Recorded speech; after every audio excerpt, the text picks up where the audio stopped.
I-share ko lang sa inyo kapag may bisita dito sa Japan, ano ang ginagawang paglalatag kasi ang mga Japanese room na katulad nito ay hindi siya katulad ng sa mga ibang bansa o sa Pilipinas na may sariling kwarto, may kama. Sa Japan guys, mas social sa kanila yung naka ganitong floor lang. Ang tawag na sa kanila nito ay tatami o yung tatami floor.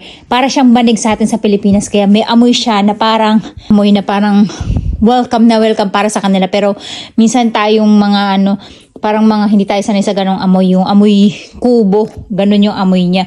So ituturo ko ngayon sa inyo guys kung paano kami naglalatag, pero ito sa akin ay system ko to kasi yung iba may futong talaga na ginagamit para dun sa mga hotel kung saan may butas sa gitna, yun yung cover nila ay madaling palitan ng cover, pero etong gagawin ko ay ito yung usually ginagawa ko kapag may bisita. Gagawin ko dito guys, itutulak ko lang tong lamesa para makagawa tayo ng kama, at ganun din yung kabilang kwarto, pwede din siyang tulugan. At alam nyo ba dito sa Japan ay kailangan hiwa-hiwalay yung gagawa ng higaan ng inyong mga bisita. Kahit na mag-asawa sila ay magkahiwalay sila ng tulog, hindi sila magkasama, lalo na kung maingay na naghihilig yung kanilang asawa. Kaya normal lang sa Japan na ang mag-asawa ay may bukod na kwarto, pero hindi kami ng asawa ko. So dito ang ginawa ko lang ay naglatag ako ng foam kung saan ay meron tayong 4 niyan.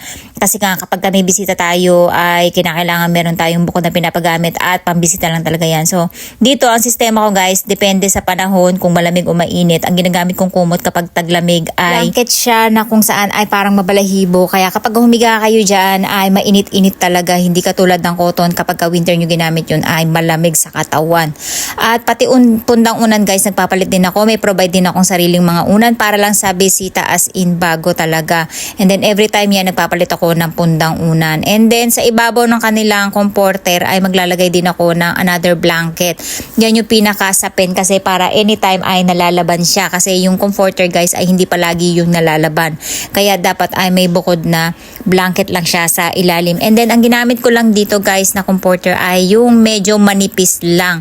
Kasi may mas makapal dito kung saan kapag winter talaga na sobrang taglamig yung nagyayelo, yun dapat ay makapal na comforter ang papagamit mo. Kasi malamig talaga sobra dahil mag-heater naman siya dito. Kaya okay na yung ganyan lang kanipis at hindi naman ganun kalamigan. Usually dito sa Japan guys, ginagawa ang paglalatag habang wala yung inyong bisita o yung mga customers sa mga hotel.